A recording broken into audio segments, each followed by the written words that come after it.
Ito na naman tayo mga kababayan. Pero bago tayo magpatuloy sa ating pag-uusapan, babati muna ako ng magandang gabi sa ating mga subscribers dyan, sa aking mga viewers.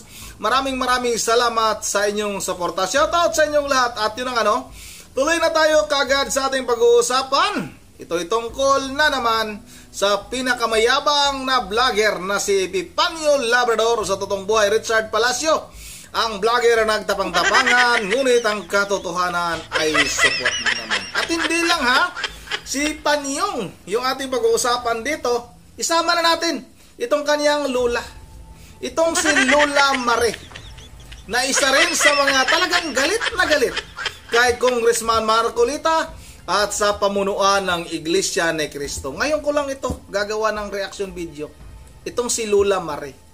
Ang dapat nitong si Lola Mare ay hindi na ito sasali sa mga usapang awayan, sa mga usapang kaguluhan. Dapat siya yung magpapasunod sana ng kabutihan. Katulad ng kanyang apo. Itong apo niya na nagtatago na wanted na si Epifanio Labrador, o sa totoong buhay Richard Palacio. Pero medyo mas matapang pa itong si Lola Mare kay Epifanio Labrador. Dahil nakalantad yung kanyang mukha. Kahit na si Lola Mare ay talagang naka-spaghetti lang. Naka-spaghetti rin yung suot. Lumalantad naman yung kanyang mukha. Hindi katulad nitong si Panyong na grabe, sobrang tapang daw niya. Talagang hindi siya natatakot mga kababayan. Pero tingnan niyo naman yung kanyang itsura. Talagang balot na balot. Dahil nga dati napansin na may piklat siya sa kanyang ulo. Sa kanyang mga upload video mga kababayan, hindi na talaga siya nagtanggal ng sombrero. Talagang todo takip na sa kanyang mo. Pero itong kanyang lula, medyo may may tapang ito dahil hindi ito nagtatakip ng mukha. Naka-spaghetti si Lola Mare. Payo ko lang kay Lola Mare, sana wag ka nang sumali sa mga usapang medyo pangbabastos. Tinawag niya pang Judas itong si Congressman Marcolita. Wag daw magpalinlang. Ano na naman yung panlilinlang na ginagawa ni Congressman Marcolita? At katulad din ng kanyang apo na si Epifanio Labrador ay gumagawa din ng katang-isip. Gumagawa din ng kwento. Kung ano-anong kwento rin yung ibinabato sa pamunuan ng Iglesia ni Cristo. Gusto daw na magtayo, baka daw gusto magtayo ng simbahan sa ibang bansa, kaya pumapabor sa China. Itong si Aling Mare, Aling Lola Mare. Tingnan mo yung kanyang kortina na nasa likod niya. Yung tatak niya kung saan galing yan. Made in China yan. Maliban na lang kung ikaw nagtahi yan. Pero yung tila, saan ang galing yan? Galing sa China yan. Sunugin mo yan, Lola Mare Dahil galit na galit ka sa China. Yung spaghetti mong damit, tingnan mo. Yung nasa likod niya, yung nakatatak. Made in China yan. Pakiputol. Yung spaghetti niyan dito. Kasi made in China yan. Kayong mga galit na galit sa China, hindi nyo ba naunawaan? Nung unang panahon pa, may mga Chinese na dito. Kaya may Chinatown tayo At yung binabato niyo lagi, na itong si dating Pangulong Duterte, ay pro-China. Ang ayaw lang ni Pangulong Duterte, kaya ayaw na yung makipag-away sa China, dahil pag nagkagera, tudas tayong lahat. Ubos tayong lahat. Yan ang totoong may malasakit. Hindi lang pang sariling interest yung kanilang hinihintay mga kababayan. Pati yung ating mga kababayan, tinitingnan nila kung ano ba yung mangyayari sa atin. Kung halimbawa, magalit talaga yung China sa atin. Pag ginihira tayo, saan kayo magtatago? Ikaw, Aling Mare, makakatakbo ka pa ba? Tanong ko sa'yo, kaya mo pa ba? Ang tatapang nyo magsalita laban sa China. Kaya nyo pa ba? Kaya mo pa ba, Lola? Kaya mo bang magbitbit? Hindi mo na yata kaya magbitbit ng gulok. O kaya kahit pala na lang sana para pag maghukay ka ng pagtaguan mo, hindi mo na kayang magpala siguro. Kaya mga kababayan, itong si Aling Mare, hindi natin paliligtasin ito. Babanatan natin ito. Dahil isa rin tong Di ko na dapat sana tawagin itong bastos dahil matanda na ito Ako mga kababayan, talaga gumagalang po ako sa mga matatanda. Ginagalang ko po. Totoo yan. Kahit saan ako makakakita, pag may matanda ako nakikita na maglalakad, kakausapin ko yan. Kahit paano mag-aabot ako niyan. Kahit pambili lang ng tinapay, yung mga nasa kalsada. Kasi dapat yung mga matatanda talaga, ginagalang natin yan. Pero, kung katulad naman ni Lola Marie, na sinungaling, puragaba, gumagawa ng kwento, gumagawa ng katang-isip, hindi natin papaligtasin ito. Titirahin din natin ito. Pasensya na Lola Marie ha. Walang personalan ito. Kaso nga lang, katulad ka rin ng iyong apo. Apo niya ba ito? Si Lola bro. Baka apo nga ito mga kababayan. Kasi nga parehas lang dalawa. Mag-anak siguro talaga itong mga ito. Ito na mga kababayan, ano? Huwag na natin itong patagalin, ano? At sabay-sabay na natin itong panoorin. Teka lang. Yun. Itong si Marcoleta ay kasama sa triad ni Rodrigo Roa Duterte. Triad and triad? Sa mga mafyang triad na pinangungunahan o pinamumunuan ni Rodrigo Roa Duterte. Kali kay Trillanes yung triad Paano nasabi ni Rodrigo Roa Duterte na mabait? Teka. Siyempre hindi naman sasabihin talaga ni Rodrigo Roa Duterte na masama. Kasi nga naman, sino ang buboto sa isang taong masama? Natural, lahat ng pagpapapogi, lahat ng pagpapaganda, lahat ng pagpapabango, sasabihin niya. Para lamang ang mailuklok sa pwesto ay yung mga kaalyado niya na pwedeng tumulong sa kanya. Kagaya nga naman ni Marcoleta. Kagaya nga naman ni Marcoleta na pwedeng tumulong din kay Kibuloy kapag ka nasa pwesto na. Diba?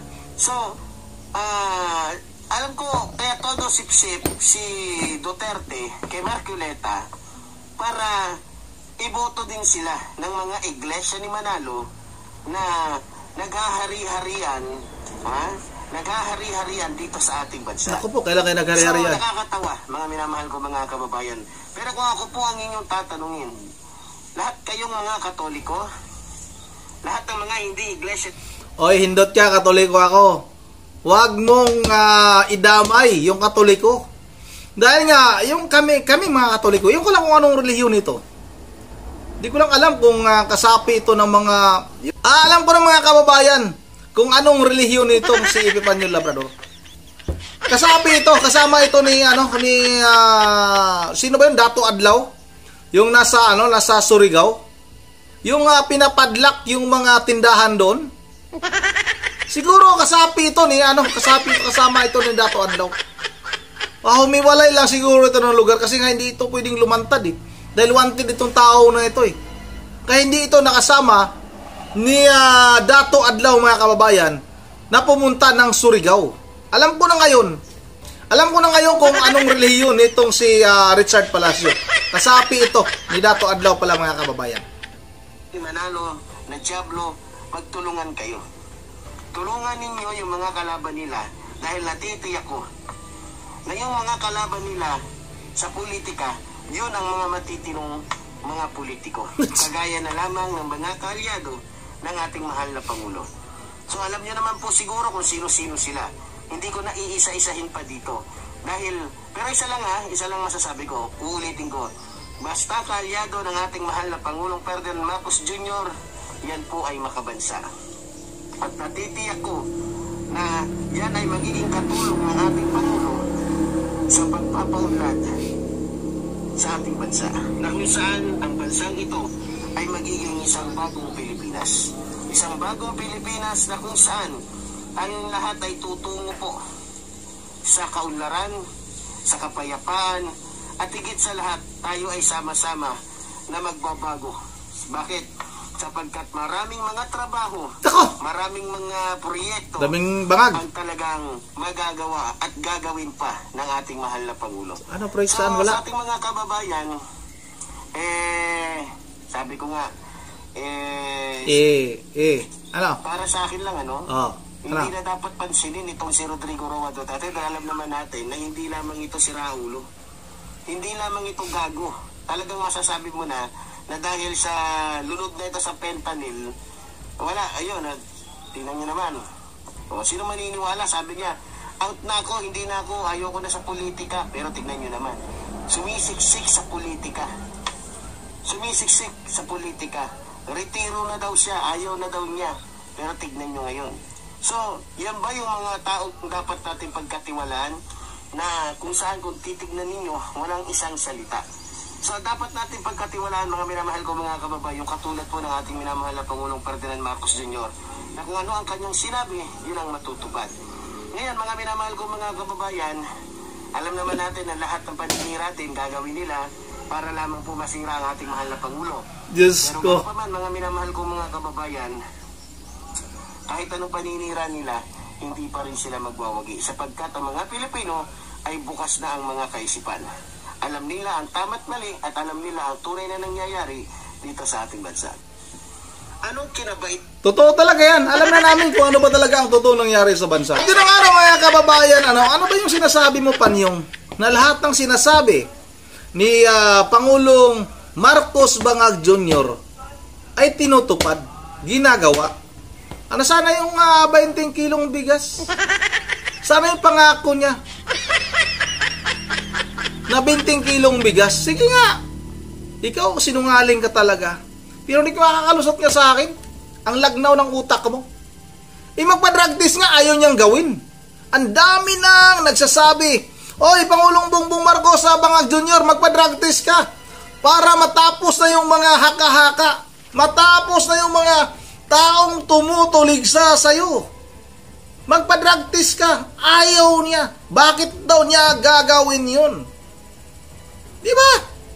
At ikaw, Panyong, o sa totoong buhay, Richard Palacio, kaya galit na galit ka kay dating Pangulong Duterte dahil nga noon ay nahinto ka sa paggamit ng pinagbabawal na gamot. Tingnan mo yung epekto sa utak mo. Kung mga kababayan, yung YouTube channel nito, panahon ni Pangulong Duterte, ang kanyang content ay pagtuturo ng martial arts. Dahil hindi siya makapangganso eh. Hindi siya makapangnakaw eh. Hindi siya makapang hot-hot. Kasi tigok siya kung gagawin niya yan sa nung panahon ni Pangulong Duterte. Nung medyo siguro matatapos ang termino ni dating Pangulong Duterte, noon na siya gumawa ng kalokohan. Ninakawan niya yung kanyang mga mag-aaral at sinabi niya pa na may kaso siyang yung panggagahasa at yung inamin niya na isa siyang bayaran na mamamatay tao dahil siya mismo ang nag-alok kay Mayor Janice Digamo na siya na daw yung magligpit kay Arnie Teves at Henry Teves. Bayaran siya ng 1 milyon. Noong panahon ni Pangulong Duterte, nahinto yan sila mga kababayan. Dahil natatakot sila. Kaya galit na galit ito kay dating Pangulong Duterte. At ito pa pala mga kababayan, muntik ko nang makalimutan. Yung lula nitong si Epifanio Labrador. Itong si Lola Mare. Ito nahanapin ko muna. Lola Mare, nasaan ka na? Lola Mare, dapat ang content mo ngayon, baguhin mo na. Huwag ka nang makisali sa kaguluhan. Dahil pag magkakaroon ng giyera, hindi ka na makakatakbo. Yung mga anak siguro nito, dapat payuhan ito eh. Yung mga apo. Payuhan nyo naman itong nanay nyo, yung lola nyo. Para naman, wag na siyang makigulo, wag na siyang makisali. At wag na siyang manlinlang. At wag na siyang tumulad kay Epifanio Labrador na gumagawa ng kwento, yung mga katang-isip. Ito mga kababayan, bakit nasabi kong gumagawa ng katang-isip ito? Panoorin natin ito si Lola Mare. Tika lang, nawala. Yung mga kahaka niya, yung mga sinasabi ulitin natin ha? Ulitin natin. Kaya itong si Marcoleta, yung mga kahaka niya, yung mga sinasabi niyang panlilin lang. Totoo naman yung sinabi ni Atty. Enzo. Asan yung panlilin lang? Panlilin lang talaga ito si Marcoleta. Kasi eto na, lumalabas na ang lahat ng kanyang mga pinagsasabi na hindi dapat talaga pag-iti pa si Lola Mare, oh. Kasi may gustong mangyari to si Marcoleta eh. Ano yan? Maka-China talaga to. May hinahanap talaga itong mga to malamang Laglag sa tuloy. China. No? siguro pangarap din nila na makapagtayo ng sekta sa China, di ba? So, yan po yung medyo naaano ng mga tao, nababanaag ng mga tao. Kasi nga mababasa mo, maririnig mo ang sinasabi ng mga tao na si Marcoleta maka-China. No? Siguro nga totoo yung sinabi ng isang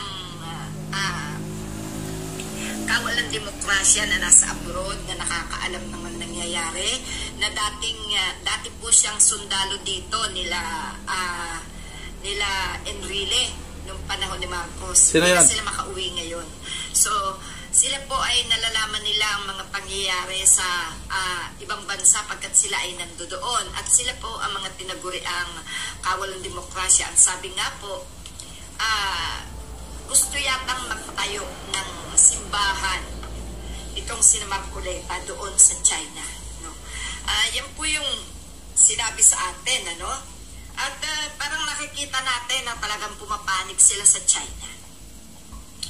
At kanila nang hinuhudas ang bansang Pilipinas. Patay tayo dyan. So, sa pagkakataong ito, hindi talaga tayo dapat magtiwala, no? At ganun din si Marcos, dapat hindi nagtitiwala. Kaya itong si Marcoleta, yung mga haka... Tayo ko muna. Yun ang mga kababayan, sa kanya tayo dapat magtiwala. Dahil haka-haka lang din. Sabi daw ni, sabi ni ganito, magtayo daw ng simbahan ang Iglesia ni Cristo sa China. Wala naman siyang may pakita na basihan. Kwento lang daw sa kanya. Ako, pwede rin ako magsabi na gano'n. Uy, kininto sa akin, na itong si Lola Marie, ay may tindahan ito ng pinagbabawal na gamot. Pwede rin ako na ganun gagawa ng kwento. Kung nanggaling lang sa ibang tao, pwede rin ako magkunwari. Yan yung kanya mga sinasabi mga kababayan. Nagkukunwari itong si Lola Marie. Lola Marie, galit na galit rin sa China. Pero yung tawag nito, yung kortina mo sa likod, galing China yan. Nakikita ko yan sa Divisoria yung mga yan. Kasi mga kababayan, nung may tindahan ako sa Maynila noon, doon ako sa Divisoria namimili. May bike shop may bike shop kasi ako dati mga kababayan. Diyan sa Bagong Silang sa may Peace Corps noon, yung sa Maynila ako. May mga tindahan ng bike diyan sa loob ng 168 at saka 999. Diyan ako kumukuha ng mga pisa ng bisikleta. At mga Chinese ang may mga may-ari mga Chinese. Yung mga malalaking negosyante diyan, mga Chinese. At yang saan ka babanda Aling Marie dito? Yang kurtina mo nasa likod mo, ayan Made in China yan, klaro-klaro. At yung damit mo na spaghetti na yan ay made in China yan. At yung eyeglass mo, alam ko kung saan mo pinagawa yan. Kung nasa Maynila ka, doon mo pinagawa yan sa Quiapo. Mga made in China yan. Huwag mo akong paglulukon, Lola Marie. Ikaw naman talaga. Galit na galit ka sa China. At yung ano-ano naman yung kung ano-ano na naman yung mga kasinungalingan ninyong ginagawa. Ninyong dalawa. Yun ang mga kababayan, tingnan niyo si Lola Marie. Kung dapat ba itong sumali sa kaguluhan. Dapat sa kanya mag-alaga na siya kanyang mga apo sa tuhod. At saka mag-enjoy na lang sa kanyang buhay. Dahil wala na po Lola Marie, wala na po kayong time. Pasensya na ako talaga ay gumagalang ako sa mga matatanda. Dapat talaga sana gagalangin namin kayo. Pero po nanggaling na rin sa iyo mismo kung bakit kailangan ka naming sagutin. Bakit kailangan kitang pagsalitaan? Dahil hindi po tama yung pananalita. Kakasuhan nga sana ito mga kababayan ng Iglesia ni Cristo. May mga napanood tayo na kakasuhan sana ito ng pamunuan ng Iglesia ni Cristo.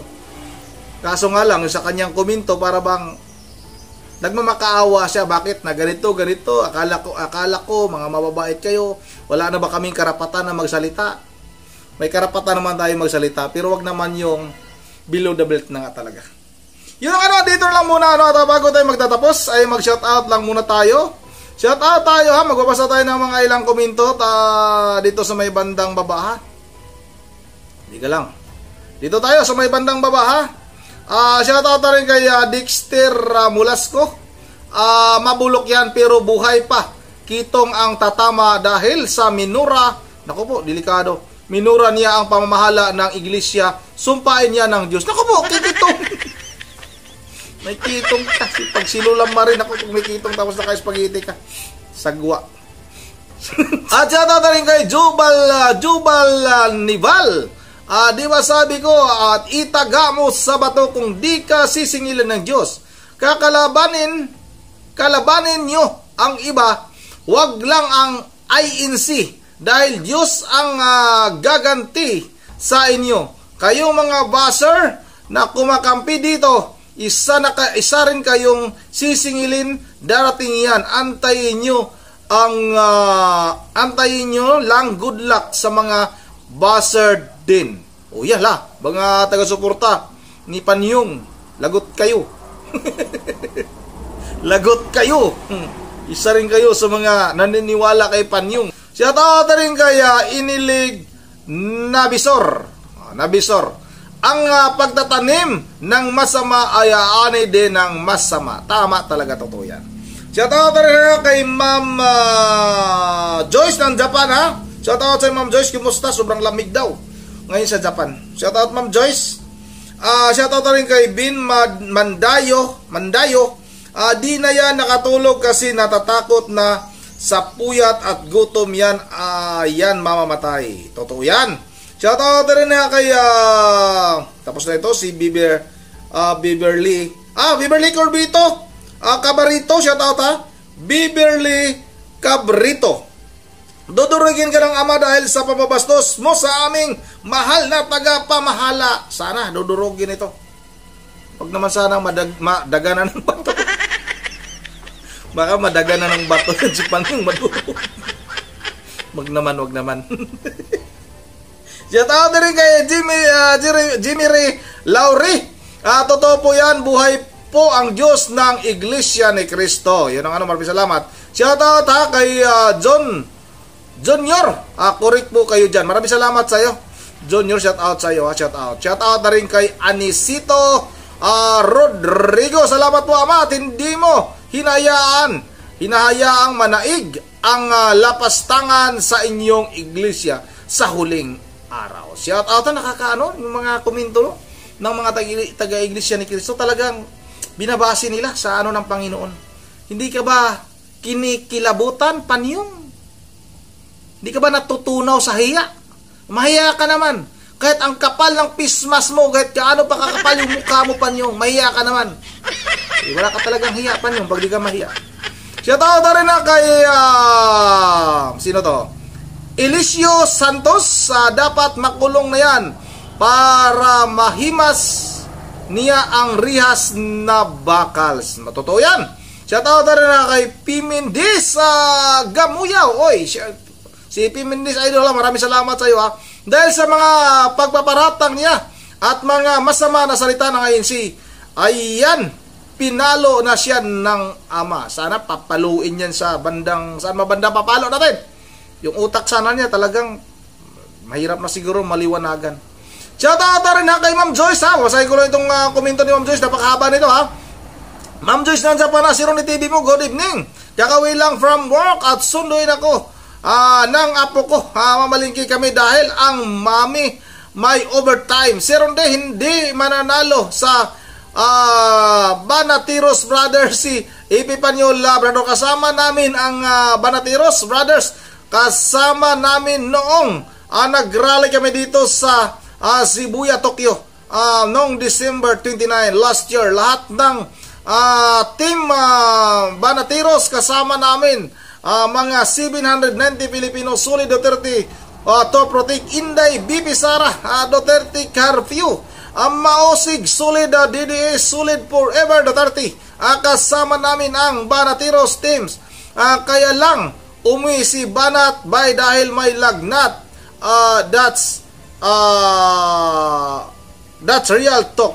Maraming salamat sa iyo, Ma'am Joyce ng Japan, sabi naman ni Radios TV, ganun. Kasama, kung napapanood niyo yung rally noon sa Japan, kasama po si Ma'am Joyce. Si Ma'am Joyce kasama po, nandoon po siya, kasama pala siya nung mga sumusuporta kay Vice President Sara Duterte. Yun ang maraming salamat, maraming salamat sa iyo, Ma'am Joyce. Siya rin yung mga nagbibigay sa atin ng info na si Epifanio Labrador ay nanghingi sa kanya ng pera gamit yung GCash ng kanyang anak. Hindi ko lang makita talaga yung GCash number. Bawal din kasi magbigay ng number dito sa YouTube tatanggalin din ni YouTube, bawal po yun mga kababayan. Yun ang dito lang muna at kay Ma'am Edisa Borby, shout out kay Ma'am Susan 76, hanggang dito lang muna. At once again, sino to? Si Eduardo Perez. Puro kayo kaso at wanted, dapat hinuli na yan. Mahuli na talaga yan. Yun ang hanggang dito lang muna. Once again, this is Rundi TV mo. Ingat yung lahat. God bless bawat isa sa atin. Ito si tapos basahin ko muna to si Bitmix TV. Maayo unta, matigbak na siya. Yan, may pahabol tayo na isang shout out. Si Bitmix, Bitmix TV. Maayo unta og matigbak na siya. Ibig sabihin, sana maganda sana kung matudas na si Epifanio Labrador. Yun ang babay na muna.